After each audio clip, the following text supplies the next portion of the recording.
One task that the system administrator will perform on a regular basis is setting up the academic reporting periods, or terms. To do this, we click on the Reporting tab and then add a reporting period. Adam asks us now for the details of the reporting period. Term 4 of 2011. Use a standardized way of writing this.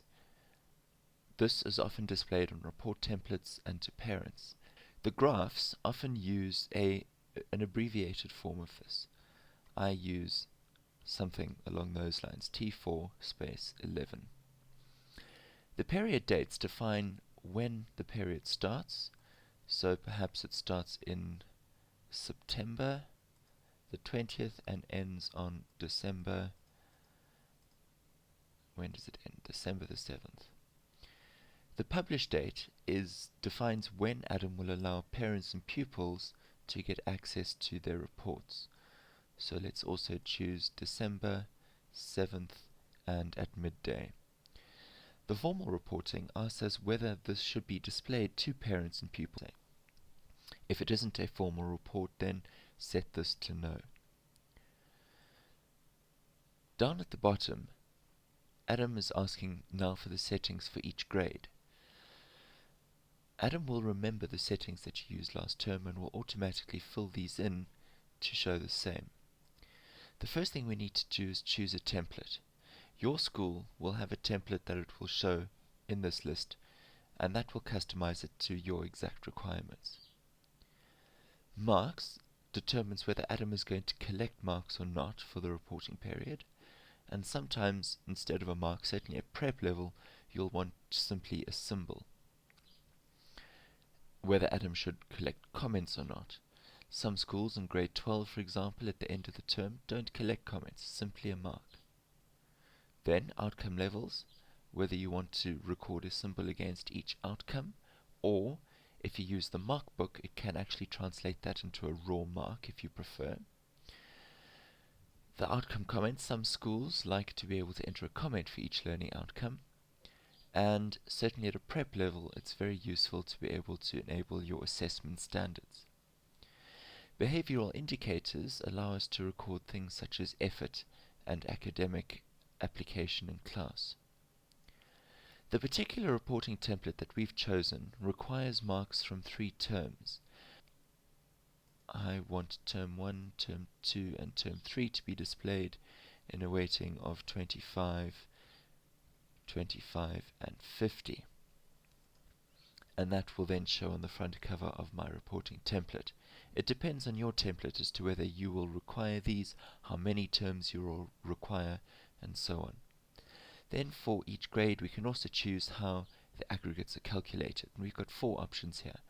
We either have a weighted average of all subjects, which is fine generally for grades 8 and 9, an average of the top 7 subjects, which in grade 10, 11 and 12 is normal, or if you have some pupils who do more than 7 subjects in grades 10, 11 and 12, you may want to choose the compulsory subjects option. There is an ability to choose this last option, which forms a custom calculation. There is help available for that, but we won't be looking at the custom calculation because it is a significantly advanced thing to do. So let's change this back to weighted average of all subjects. The comment that we see at the bottom allows us to type a comment for the particular grade, and this might be the new school year starts on January 15th. It could also have information about parents' meetings and so on that will happen. We can then continue to the grade 9 settings where we have exactly the same options. We can then say add new reporting period. The reporting period has been added, and Adam now asks us whether we want to add any time frames for our reports. The time frames that we can add are markbook entry, that is, when teachers will be able to add marks to the markbook.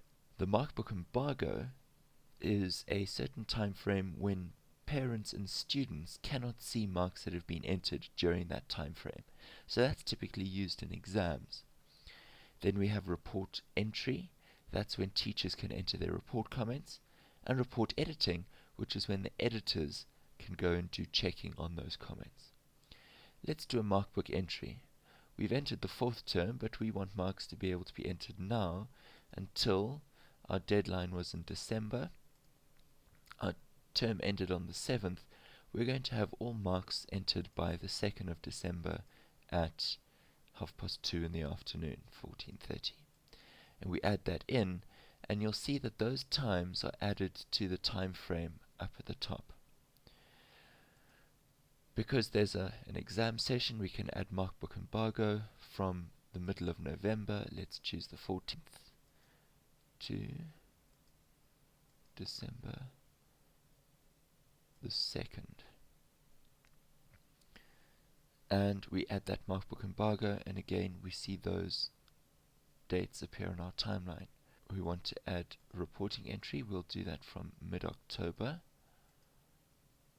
the 17th of October to December the 2nd. And there our reporting entry dates are saved. Editing generally happens from late November. So let's choose about the 28th of November, and we'll finish on the same date, 12:05, as the markbooks are due to be entered, and we can add that in, and again those timelines are now showed. These timeframes now will show in the login messages that teachers will see when they log into Adam.